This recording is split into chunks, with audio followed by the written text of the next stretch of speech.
Inangasan ng player na to si Cooper Flag, yan na ba daw ang number 1 pick? Pinakitaan tuloy siya ng malupit na dakdak ni Coop na high blood naman si Jokic sa ginawa ni Cooper Flag. Cooper Flag versus Nikola Jokic. Cameron Johnson para simulan ng laban, corner triple sa harap ng bench ng Denver Nuggets. And Jokic with his first field goal, elbow jumper, may sagot din kaagad ng tough fadeaway si Cooper Flag. Hindi naman natambakan ng Denver Nuggets ang short-handed Mavericks. Dapat easy game na lang sa kanila to kung tutuusin. No Daniel Gafford. Merong 2 points ang top 1 rookie Cooper Flag sa first quarter, habang sa Denver Nuggets napabuhat si Jamal Murray. Step back 3-pointer for Jamal, a total of 15 first quarter points para sa all-star player ng Denver Nuggets. Ito pa, 3 mula kay Jamal Murray, catch and shoot.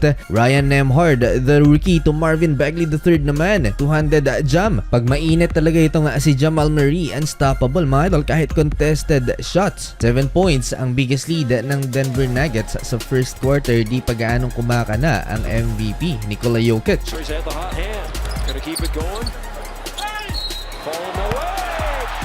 Pero sa first quarter lamang mga idol, merong 6 rebounds and 7 assists si Nikola Jokic. Kahit 4 points pa lang. Di naman maganda ang simula ni Klay Thompson coming off the bench for the Dallas Mavericks. 104 sa field, nag-iisang 3 ang naitala niya. Former Mavs Team Hardaway Jr. sa harap ni Klay Thompson, wing 3-pointer. Parang nag-e-eksperimento mga idol si Coach Jason Kidd sa kanyang lineup. 12 players lang naman sa first half ang pinaglaro niya. Pero lumalabas na parang effective ang game plan na yan dahil end of first quarter, lamang lang ng isa ang Nuggets, 34-33.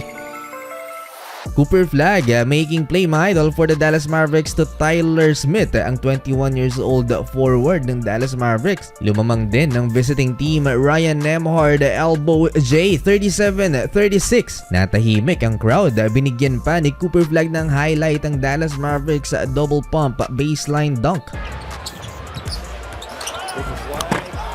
Inangasan naman at inasar pa ni Peyton Watson si Cooper Flag. Iyan na ba daw yung number 1 pick? Iniwan lang niya, isolation, si Cooper Flag. Pero maaga pa para mag-angas dyan, Polakaidas, corner triple. Isa din ng player na to sa dinedevelop ng Dallas Mavericks bilang shooter. Lamang na ng 4 ang Dallas Mavericks, 44-40 dahil sa 3 na yan. Jamal Murray naman gustong bumawi, top of the key 3-pointer. At eto pa, 3 din ni Cam Johnson sa left corner. Ilang beses din tumabla ang talaan mga idol at nagsasalita ng lamang. Meron ng 20 points si Jamal Murray. Jokic pass it under. Shots after shots mga idol. Kung may 3 ang Denver Nuggets, meron din ang Dallas Mavericks, Max Christie and Julian Strawther shootout. Lots of 3-pointers mga idol dito sa second quarter. Nikola Jokic, tiningnan pa kung nasa labas siya ng linya. 3 din para sa MVP and Jamal Murray. Flame on, walking bucket, 3 straight 3-pointers para sa Denver Nuggets point guard. Nag-look away 3-pointer pa, malastep si Jamal Murray. Ina, makapaniwala ang crowd at ang announcers sa biglang pag-init ni Jamal.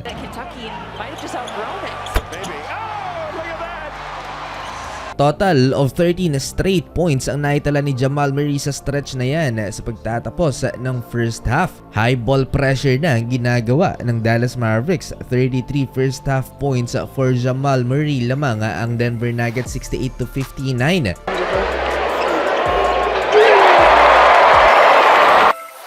Third quarter, anyari, mismatch si Max Christie kay Nikola Jokic. Binuli lang ng napakalaking big man na to ng Denver. Single digit pa rin ang lamang ng Denver Nuggets mga idol. Cooper Flag, easy dunk sa open court. Cooper Flag has the steal. He anticipated it perfectly.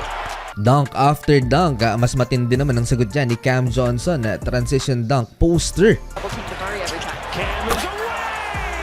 Another triple-double performance for Nikola Jokic, 11 points, 12 boards, and 13 dimes. Maalat nga lang shooting mga idol ng MVP, 5 out of 14 at 1 of 5 outside the arc.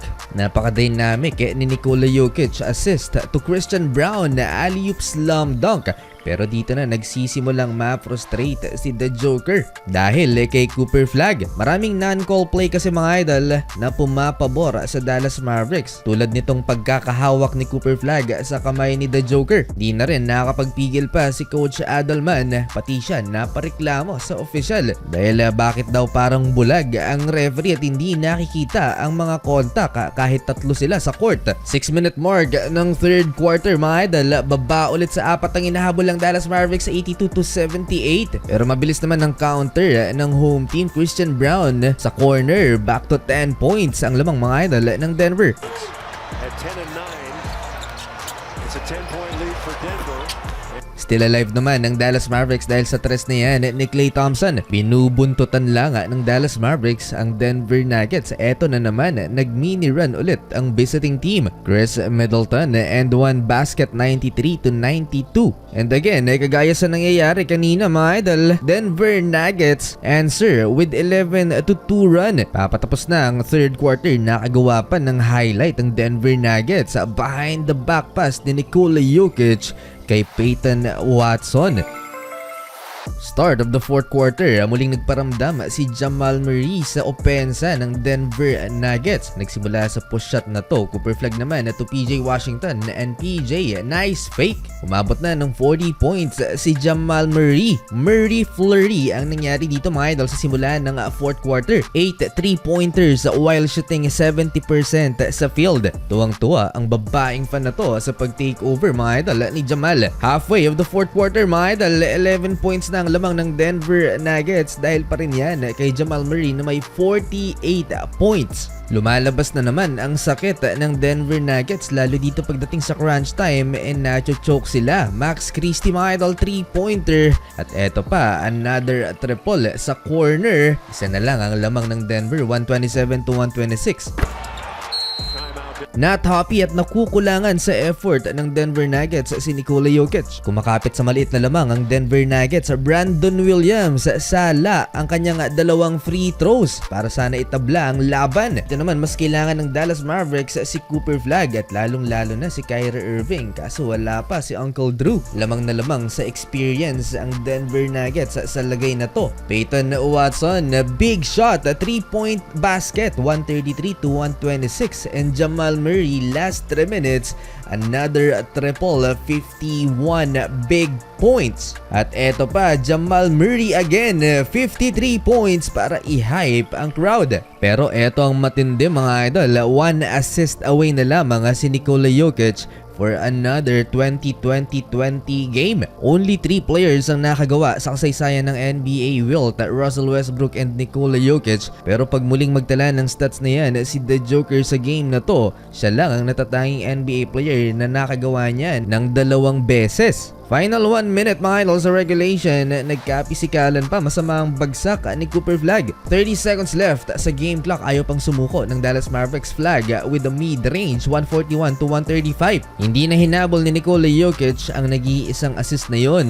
Panalo pa rin naman ng Denver Nuggets, 142-135.